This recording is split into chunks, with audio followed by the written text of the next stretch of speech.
আসসালামু আলাইকুম রহমতুল্লাহি সম্মানিত দর্শক, আজকের যে শিরোনাম দুটো অংশ, একটা হলো শেখ হাসিনা খুশিতে লাফাচ্ছেন।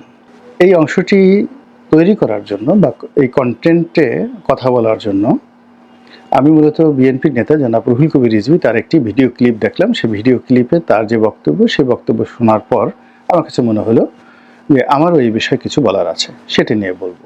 দ্বিতীয় বিষয়টা হলো যে আওয়ামী লীগ আনন্দে গড়াগড়ি খাচ্ছে। কেন খাচ্ছে এটা নিয়ে বলবো। এর কারণ হলো এই মুহূর্তে যে কক্সবাজারে যে ঘটনাগুলো ঘটছে, রোহিঙ্গাদের ওখানে যে ঘটনাগুলো ঘটছে, করিডোর নিয়ে, সেন্ট মার্টিন নিয়ে যে ঘটনাগুলো ঘটছে, এগুলো সবই শেখ হাসিনা বলে গেছেন। এবং তিনি এও বলে গেছেন যে আমি এই কাজগুলো করলে আমাকে ক্ষমতা থেকে যেতে হবে না, কিন্তু আমি কাজ করবো না, আমি ক্ষমতা থেকে চলে যাব। এটা সে 2023 সন থেকে বলে আসছে। 2023 সন থেকে বলে আসছে। তো সেই ঘটনাগুলি এখন ঘটতে চলেছে এবং সারা বাংলাদেশ এখন আলোচনা করছে, সমালোচনা করছে, আর কয়েকদিন পরে বিক্ষোভের রাস্তায় নেমে পড়বে। আর তখন আওয়ামী লীগ আনন্দে গড়াগড়ি দেবে। এই বিষয়গুলো নিয়ে মূলত কথা বলবো। শেখ হাসিনার আনন্দে গড়াগড়ি।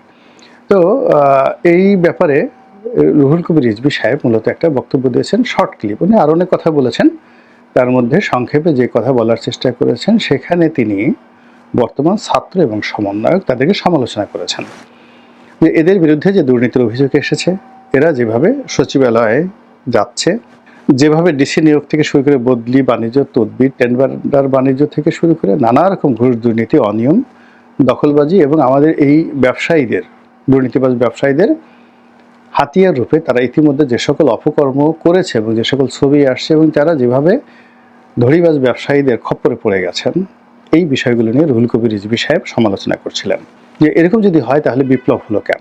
আর এই যে ছাত্ররা যে কাজকর্মগুলো করছে, এর সাথে পাল্লা দিয়ে তো অন্যরাও করবে। এর কারণ হলো মন্দ কাজ এটা জ্যামিতিক হারে বাড়তে থাকে। আপনি যদি নামাজ কালাম পড়েন, ওটা দেখে যত মানুষ উদ্বুদ্ধ হবে, কিন্তু সেটা না করে যদি আপনি ধ্যাতাং ধ্যাতাং করে নাচতে থাকেন, ঢোল বাজাতে থাকেন, তারপরে আপনি একটু বাবরি চুল দুলিয়ে দুলিয়ে গান গাইতে থাকেন, একেবারে মানুষজন ওখানে দাঁড়িয়ে যাবে, শত শত মানুষ দাঁড়িয়ে যাবে। এমনকি পাগল রাস্তা যে বদ্ধ উন্মাদ, সে পাগলামি বন্ধ করে আপনার লম্পন জম্প গান যা কিছু আছে সব কিছু দেখবেন। এই হলো এক। আর যদি আরও কিছু দুধর্ষ কিছু কাজ করেন, যেমন আপনি সাপ খেলা দেখাতে চান, এখন ঢাকাতে অনেক আধুনিক, আপনি গুলিস্তান মোড়ে একটা গোকরা সাপ ছেড়ে দেন, 4-5টা গোকরা সাপ ছেড়ে দেন, তারপর বিন বাজাতে থাকেন, দেখবেন সমস্ত যাকে বলে গাড়ি ঘোড়া বন্ধ হয়ে গেছে, কেউ আপনাকে উঠাতে পারবে না, হাজার হাজার মানুষ সাপের নাচ দেখবে সেখানে। তো এইভাবে আসলে মানুষ সবসময় উত্তেজনাকর কাজ, দুধর্ষ কাজ, মন্দ কাজ, এগুলো বেশি পছন্দ করে এবং এইগুলো তারা ঘৃণা করে ততক্ষণ পর্যন্ত যখন নিজের ঘাড়ে আসে। তো সেই দিক থেকে এই যে চাঁদাবাজি যারা শুরু করেছে এই সময়টাতে, কারা শুরু করেছে, তাদেরকে দেখে দেখে আরও অনেকে শুরু করেছে। আর এখন এটা এখন বিএনপির জন্য রীতিমতো বিস্ফোরক হয়ে গেছে। তো তিনি হয়তো তার নিজের দলের লোকদেরকে ওইভাবে বলতে পারেননি বা বলেননি, তিনি তার ক্ষোভটা ঝেড়েছেন সমন্বয়কদের উপর, যারা ছাত্র জনতা নামে এখন মন্দ কাজের ভাগিদার হয়ে পড়েছে। তো তিনি সে কথা বলতে গিয়ে বলেছেন যে শেখ হাসিনা এই ঘটনাগুলো যখন শুনছেন, তিনি তো আনন্দে লাফাচ্ছেন, ডিগবাজি দিচ্ছেন, তিড়িং বিড়িং করে লাফাচ্ছেন। এর কারণ হলো যে এই কাজগুলো তো ছাত্রলীগ করেনি। ছাত্রলীগ ক্যাম্পাসে মাস্তানি করেছে, নীলক্ষেতে চাঁদাবাজি করেছে, তারপরে অন্য অন্য এলাকাতে চাঁদাবাজি করেছে, ফুটপাথে চাঁদাবাজি করেছে, কিন্তু সচিবালয়ে ছাত্রলীগ ঢুকে মাস্তানি করেছে এই ঘটনা তো আমরা শুনিনি কখনো। ছাত্রলীগের প্রেসিডেন্ট, সেক্রেটারি, বাংলাদেশের যেখানে সবচেয়ে বড় সংগঠন, 20 লাখ থেকে 30 লাখ ছাত্রের একটা সংগঠন, সেখানে ছাত্রলীগের সভাপতি মানে বিশাল ব্যাপার। তো তাকে তো তখন কোনো গ্রুপ অফ কোম্পানি যেটা গাড়ি দেয়নি উপহার, কিংবা সাদ্দামের বিকাশে কেউ তো, বা রব্বানির বিকাশে কেউ 50,000 টাকা দিয়েছে, এরকম ঘটনা তো আমরা শুনিনি কখনো। তারা চাঁদাবাজি করেছে, সব কিছু করেছে, টেন্ডারবাজি করেছে, এটা অস্বীকার করার উপায় নেই। কিন্তু এখন যে কাজগুলো হচ্ছে এটা তো খুবই ম্যাটিকুলাস, একেবারে সিস্টেমেটিক ওয়েতে। একটা ছাত্র সে গিয়ে একজন ডিসি লেভেলের কর্মকর্তাকে তদবির করছেন বদলি করার জন্য, এবং এটা হচ্ছে। আর একজন ডিসি তাকে টাকা দিচ্ছে যে তুমি এটা করাই দাও। এরপর ব্ল্যাঙ্ক চেক হচ্ছে, সেখানে কত কোটি টাকার একটা চেকের কথা উঠলো, এবং এর সাথে একেবারে সচিব পর্যায়ের কর্মকর্তাদের দুর্নীতির সংযোগ আসছে। এটা তো শেখ হাসিনার জমানাতে হয়নি। এটাই রুহুল কবির রিজভী সাহেব বলার চেষ্টা করেছেন। এবং এখন আমি তার সঙ্গে যদি আরও কিছু যোগ করি যে শেখ হাসিনার খুশির অনেকগুলো কারণ আছে যে তিনি যে কাজগুলো করেছেন এই সময়টাতে, যেমন দেখেন আদানির সাথে বিদ্যুৎ চুক্তি হয়েছে, আমরা সবাই গালাগাল করেছি। এখন এই সরকার বলতে বাধ্য হচ্ছে যে না, ওটা সঠিক আছে। আমরা রিজার্ভ পুরো খেয়ে ফেলেছে, শেখ হাসিনা রিজার্ভ দিয়ে দেশ চলবে না, খুব খারাপ। এখন এই সরকারের লোকজন বলছে ইকোনমি যত খারাপ মনে করা হচ্ছিল তত খারাপ, ইকোনমি ভালো আছে, রিজার্ভ ভালো আছে, সব কিছুই ঠিকঠাক আছে, ঠিকঠাক রেখে গেছে। তাহলে বলেন তো শেখ হাসিনা একটু যদি রবীন্দ্রসঙ্গীত গায়, আমারও পরানো যাহা চায়, আপনি তাকে বকা দিতে পারবেন বলেন? সে যে তু সিজ বড়ি হ্যায় মাস্ত মাস্ত, এই যে কথাগুলো সে গানগুলো গাচ্ছে মনের আনন্দে, কেন গান গাচ্ছে? বিকজ এই সময়টিতে এসে এখনো পর্যন্ত পদ্মা সেতুতে যে দুর্নীতি হয়েছে, মেট্রো রেলে দুর্নীতি হয়েছে, আপনি পদ্মা সেতুতে যাচ্ছেন, মেট্রো রেলে দুর্নীতি হচ্ছে, তারপরে রূপপুর পারমাণবিক কেন্দ্র থেকে মানে 1,10,000 কোটি টাকার প্রকল্প থেকে শেখ হাসিনা তার পরিবার 70,000 কোটি টাকা চুরি করে নিয়ে গেছে। এই কথা তো আমরা বলেছি, কিন্তু কই? এগুলো প্রমাণ লাগবে না? এগুলো বিশ্বাস করতে হবে না? কিন্তু এগুলো তো আমরা এখন প্রমাণ দিতে পারছি না। বরং উল্টো পদ্মা সেতু দিয়ে যাচ্ছি, মেট্রো রেল চলছে, এক্সপ্রেসওয়েতে যখন প্রতিদিন লাখ লাখ মানুষ যাচ্ছে, গাড়ি যাচ্ছে, আপনি দেখেন তো কুড়িল বিশ্ব রোড থেকে শুরু করে এসে যখন আপনি মগবাজারে এসে এক্সপ্রেসওয়েতে নামেন গাড়িতে করে, আল্লাহর রাস্তে বলেন তো, খোদার কসম করে বলেন, আপনি কি তখন ডক্টর ইউনূসের কথা মনে করেন, বেগম খালেদা জিয়ার কথা মনে করেন, তারেক জিয়ার কথা মনে করেন, না শেখ হাসিনার কথা মনে করেন? একবার একটু চিন্তা করেন তো। আপনি যখন মেট্রো রেলে বসেন, মেট্রো রেলে বসে কি আপনি হিলারি ক্লিন্টনের কথা চিন্তা করেন, বারাক ওবামার কথা চিন্তা করেন, বা ডক্টর ইউনূসের যে স্বাস্থ্য উপদেষ্টা নূরজাহান বেগম, অথবা তার যে ব্যক্তিগত সচিব আছেন, আর সুন্দরী মহিলা আছেন, ভদ্র মহিলা, তো ওনার কথা কি আপনার মনে হয়, বা ওনার প্রেস সচিবের কথা মনে হয়, নাকি শেখ হাসিনার কথা মনে হয়? আপনি একটু চিন্তা করেন অবস্থা। বা যখন সব জায়গাতে গিয়ে দেখে যে পুলিশ কাজ করছে না, তারপরে কোর্ট কাছারিগুলোতে যে যার মতো করে মারধর কাটাকাটি ইচ্ছা মতো করছে, তখন কি আপনার মনে হয় না যে না, এর চেয়ে একটা শক্ত শাসক থাকলে ভালো হতো?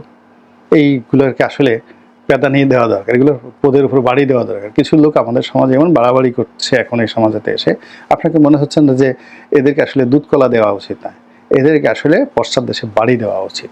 তো টেকনাফ থেকে তেঁতুলিয়া পর্যন্ত প্রতিদিন লক্ষ লক্ষ ঘটনা ঘটে, যে ঘটনায় মানুষ শেখ হাসিনাকে স্মরণ করতে বাধ্য। একেবারে দেখা গেল গ্রামের একেবারে সাধারণ একটা ছেলে এসে যে জুলুম অত্যাচার করতেছে, দোকান বন্ধ করে দিচ্ছে, আগুন ধরায় দিচ্ছে, শিক্ষককে পদত্যাগ করাচ্ছে, কলেজ স্কুল কলেজের লেখাপড়া সব শেষ, ড্যাম, সব কিছু, মানে কি সে কীভাবে চলছে, পুরো রাস্তা দখল করে যেখানে সেখানে ব্লক হচ্ছে, যেখানে সেখানে অবরোধ হচ্ছে, ব্যাটারি রিক্সা চালক তাদের ভয়ে মানে কি বলবো, মানে থরথর করে পুলিশের বড় বড় কর্তারা কাঁপছে, গার্মেন্টসের কর্মীরা রাস্তায় নেমে তারা পুলিশ আর্মির একজন ব্রিগেডিয়ারের গাড়ি পুড়িয়ে দিচ্ছে। তো এই যে ঘটনাগুলো, এগুলো দেখার সাথে সাথে প্রতি মুহূর্তে আপনার কার কথা মনে হচ্ছে? আপনার কি ডক্টর মোহাম্মদ ইউনূসের কথা মনে হচ্ছে, আসিফ নজরুলের কথা মনে হচ্ছে, নাহিদের কথা, সার্জিসের কথা মনে হচ্ছে, নাকি শেখ হাসিনার কথা মনে হচ্ছে? আর এটা আপনার এই যে মনের যে কথাগুলো, এটা যদি শেখ হাসিনা টের পেয়ে যায় যে তাকে কেউ স্মরণ করছে, সে কি খুশিতে একটু লাখ পাবে না? পিয়ার কে এত ডর না কিয়া। তো উনি ওইবার তো বলছে তু সিজ বড়ি এক মাস্ত মাস্ত। আমার তো মনে হয় নেক্সট বার উনি ভিডিওতে যখন কথা বলবেন, তো পিয়ার কে এত ডর না কিয়া, আমি তো বাংলাদেশকে ভালোবেসেছি, বাংলাদেশকে পেয়ার করেছি, তো এত ভয় কিসের, ডর কিসের? এইভাবে তিনি গান শোনাবেন, হিন্দি গান শোনাবেন, গেল ওনার কথা। এরপর আসি আওয়ামী লীগের গড়াগড়ি। আওয়ামী লীগ তো আছে, 1% আওয়ামী লীগ দেশ ছেড়ে যায়নি, 99.99% আওয়ামী লীগের লোকজন এখন আছে, হাইয়েস্ট 10% লোক বাস্তুচ্যুত হয়েছে, এলাকা ছেড়ে অন্য এলাকায় গিয়েছে, আর বাকিরা সবই এলাকাতে আছে। তারা বসে বসে তামসা দেখছে, মুচকি মুচকি হাসছে, এবং তুলনা করছে যে না, আমাদের যুগে তো এই জিনিসগুলো হতো বা হতো না। তারা নিজেরা চিন্তা করছে, প্রথমে তারা খুব ভয়ে ছিল, আতঙ্কে ছিল, এখন তারা দেখতেছে যে মাই গড, লোকজনের যে কথাবার্তা, গালাগালি, বা লোকজনের মধ্যে যে অস্থিরতা, কিংবা লোকজনের মধ্যে যে বিশৃঙ্খলতা, বা নতুন চাঁদাবাজ, নতুন জাহেল, নতুন জালেম, নয়া ছাত্রলীগ, নয়া যুবলীগ, এদের কথাই বললাম, নয়া জয় বাংলা, নয়া কাঁঠাল রানী, মানে পিনাকি শেখ হাসিনাকে কাঁঠাল রানী বলে গালাগালি দিয়েছে। এখন এই সময়টাতে মধ্যে কত যে নতুন কাঁঠাল রানী তৈরি হয়েছে, যে কাঁঠাল রানীরা মদ খায় প্রকাশ্যে, যে কাঁঠাল রানীরা মদের সাথে সিগারেটও খায়, সিগারেট খাওয়ার পরে তারা সেখানে যৌনকর্ম করে, তো যৌনকর্ম করে এবং সেগুলোর শত শত ভিডিও ফুটেজ ইন্টারনেটে ছড়িয়ে পড়েছে। এখন যখন এই সকল অল্প বয়সী কাঁঠাল রানীদেরকে দেখার পরে তখন ওই যে পিনাকি যে তাকে কাঁঠাল রানী বলেছেন, শেখ হাসিনাকে কাঁঠাল রানী বলেছেন, এখন সেই শেখ হাসিনার সেই কাঁঠাল রানী আর এই যে নতুন বিপ্লবের পরে যে শত শত কাঁঠাল রানীর অভ্যুদয় হয়েছে, যারা একসময় স্টেট বেগার ছিল, ভিক্ষুক ছিল, তারা এখন পৃথিবীর সবচেয়ে দামি মদের বোতল নিয়ে একটা পুরো বোতল ডক করে গিলে খাচ্ছে। 5 স্টার হোটেলে গিয়ে সেই টাইট প্যান্ট পরে 2 পা ফাঁক করে দিচ্ছে। অনেকের উদ্ভট উলঙ্গ ছবি এবং অনেকের সেই যৌন সঙ্গমের ছবি পর্যন্ত কার সাথে করছে সেগুলো পর্যন্ত চলে আসছে। ড্যাম কেয়ার, তারাও কিছু মনে করছে না। তারপরে যারা দেখছে তারাও কিছু মনে করছে না, যারা করছে তারাও কিছু মনে করছে না। কিন্তু আওয়ামী লীগ বলছে না, আরে আমাদের জমানাতে এই সমস্ত ঘটনা ঘটেনি। ওই যে গুলশানে দেখলাম 18-19 বছরের একটা মেয়ে মদ্যপ অবস্থায় সে রাস্তায় দাঁড়িয়ে যে অশ্লীল অশ্রাব্য ভাষায় গালাগাল করছে এবং নিজের যৌনতা, নিজের যে ক্রেজিনেস, সেক্সুয়াল পারভার্সন, এটা নিয়ে রাস্তার ছেলেদেরকে যেভাবে গালাগাল করছে, এই দৃশ্য কিন্তু আওয়ামী লীগ জমানাতে ছিল না, একটা সিঙ্গেল ছিল না। অসভ্যতা, অভব্যতা যা কিছু ছিল সবই ব্যক্তিগত পর্যায়ে ছিল। তো এগুলো দেখে তো আওয়ামী লীগের লোকজন তারা আনন্দ করবে, সঙ্গত কারণ আনন্দ করবে যে একটা অসাধারণ সময় আমরা পার করছি। এরপরে শেখ হাসিনার যে বক্তব্যটি যে আমি এই মরে গেলেও আমি বঙ্গবন্ধুর কন্যা দেশ বিক্রি করব না, তো দেশ বিক্রি করব না, আমি ভারতের সাথে যা কিছু করেছি বাংলাদেশের স্বার্থে করেছি। এখন এগুলো তো একটা করে প্রকাশিত হচ্ছে। ভারতের সাথে যে চুক্তি, ট্রানজিট চুক্তি, ভারত আমাদের কাছ থেকে কয় টাকার ট্রানজিট পাইতো এখন বের করেন বলেন। কিন্তু ভারত ট্রানজিট বন্ধ করে দিয়েছে 2000 কোটি টাকা লস। তো আপনি যদি দেখাতে পারতেন যে ভারতে 2000 কোটি টাকা লস গেছে আর আমরা ভারতের ট্রানজিট বন্ধ করে দিয়েছি, আমরা ভারতে 4000 কোটি টাকা লস করতে পেরেছি, তাহলে আপনি শেখ হাসিনাকে দায়ী করতে পারতেন। তো এই জিনিসগুলো সামনে আসছে, প্রচণ্ডভাবে সামনে আসছে। এখন চীন দেশে আপনি চিকিৎসার জন্য হাসপাতাল নিয়োগ করে আসছেন, কিন্তু কয়জন লোক চীনে গেছে? আপনি পাকিস্তানের লোক পাঠাবেন, ইরানের লোক পাঠাবেন, সরাসরি প্লেন পাঠাবেন সেখান থেকে। এই যে ভাইবগুলো, গল্পগুলো, সেই গল্পগুলো এখন সব ভুয়া, চারিদিকে শুধু ভুয়া শব্দ উঠছে। এই যে ভুয়া শব্দগুলো উঠছে, এগুলো দেখে আওয়ামী লীগের লোকজন কি আনন্দ হচ্ছে আপনি চিন্তা করেন তো। ভীষণ রকম আনন্দ হচ্ছে যে এই মানুষগুলো দুদিন আগে সরকারের প্রশংসায় পঞ্চমুখ ছিল, যে মানুষগুলো এই ছাত্র জনতার জন্য যাকে বলা হয়, যাকে বলে তাদের হৃদয় মন সবকিছু খুলে দিত, এখন তারা তাদের অনেকের প্রতি এতটা রাগ যে পারলে 32টা দাঁত খুলে দেবে থাপড়াইয়া। এরপরে অনেক পণ্ডিত ব্যক্তি যেমন ফরহাদ মাজাহের, তারপরে আপনার ধরুন আসিফ নজরুল, এখন এই সমস্ত মানুষের যে একটা ভাইব ছিল সারা বাংলাদেশে জুলাই আগস্টের আগে পরে, এখন কোন অবস্থাতে আছে আপনি গিয়ে দেখেন তো। তাদের প্রাইভেট সেফটি অ্যান্ড সিকিউরিটি কি আগের মতো আছে? তো সব মিলিয়ে এই যে একটা অবস্থা তৈরি হয়েছে, সেই অবস্থার কারণে দাঁত বের করে কিলবিল করে আওয়ামী লীগের লোকজন হাসার সুযোগ পেয়েছে।